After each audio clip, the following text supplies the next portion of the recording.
రక్షకుడును మన ప్రభు అయిన యేసుక్రీస్తు నామంలో మీ అందరికీ హృదయపూర్వక వందనములు. ఈరోజు దేవుని వాగ్దానము యోబు గ్రంథము 5వ అధ్యాయము 9వ వచనము. ఆయన పరిశోధింపజాలని మహాకార్యములను లెక్కలేనన్ని అద్భుత క్రియలను చేయువాడు. హల్లెలూయా. మరి ఇక్కడ మనం గనక చూస్తే యోబు గారి యొక్క జీవితంలో ఏం జరుగుతుందో ఆ విషయాన్ని మనకి ఇక్కడ తెలియచేస్తున్నాడు భక్తుడు.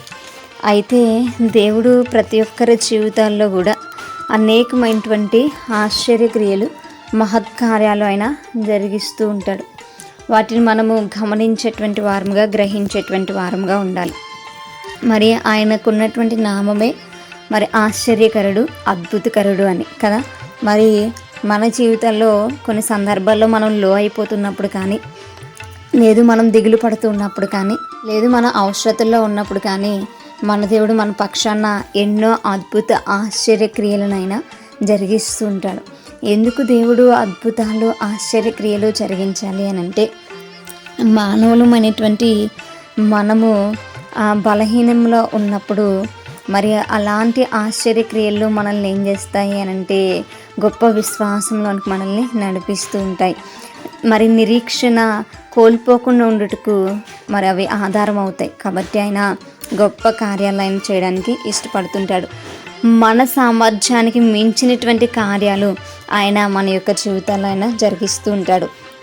నేనేనా అని మనం అనుకుంటాం, అలాంటి గొప్ప కార్యాలు మన పక్షాన దేవుడు జరిగిస్తూ ఉంటాడు. ఆయన ఎంతటి గొప్పవాడో మరి అంతటి గొప్ప కార్యాలు ఆయన మన జీవితంలో తలపెడుతూ ఉంటారు.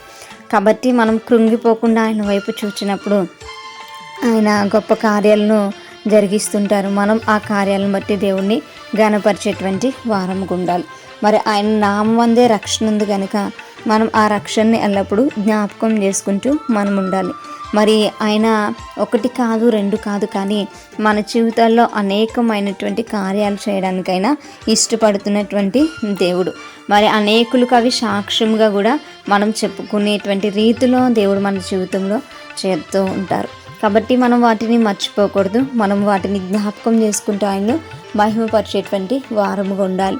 మనం ఏదో కాలమును బట్టి జరగాయనో లేదంటే వేరే వాళ్ళను బట్టి జరగాయనో కాదు, కానీ ఆయన ఉద్దేశించినటువంటి ఆ యొక్క ఉద్దేశములు మన జీవితాలను బట్టి ఎంతో గొప్పగా ఉంటాయి. ఆయనకు తప్ప మరి ఎవరికి కూడా మనము మొక్కేటువంటి వారంగా ఉండకూడదు.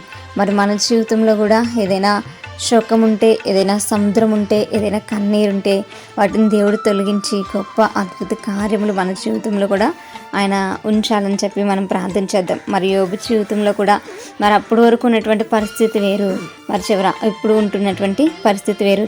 ఆఖరిగా దేవుడు యోబుకు గొప్ప కార్యం చేసి 2 అంతల ఆశీర్వాదాలు ఇచ్చాడు కదా. మరి మన జీవితాల్లో కూడా అటువంటి ఆశీర్వాదాలు మనం చూడాలి, అటువంటి కార్యాలు మనం చూడాలంటే యోబు వలె ధైర్యంగా ఉండాలి.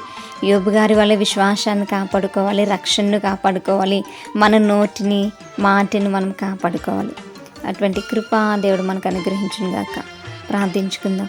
పరిశుద్ధుడా, మహాగణుడా, గొప్పవాడ, ఆది సంభూతుడా యేసయ్యా, మీకే స్తోత్రములు అయ్యా. మీరు మాకు ఇచ్చినటువంటి కృపను బట్టి మీకు వందనాలు అయ్యా. మీరు మా జీవితంలో చేస్తున్న క్రియలకై స్తోత్రాలు అయ్యా. వాటిని మేము ఎల్లప్పుడూ జ్ఞాపకం చేసుకుంటూ ప్రభువా కృతజ్ఞత కలిగి ఉండేట్టుకుని సహాయం దయచేయండి.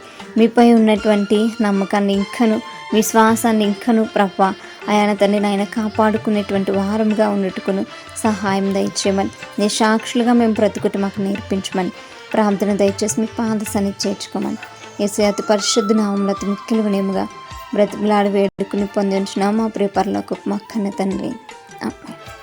Praise the Lord everyone. May God bless you all.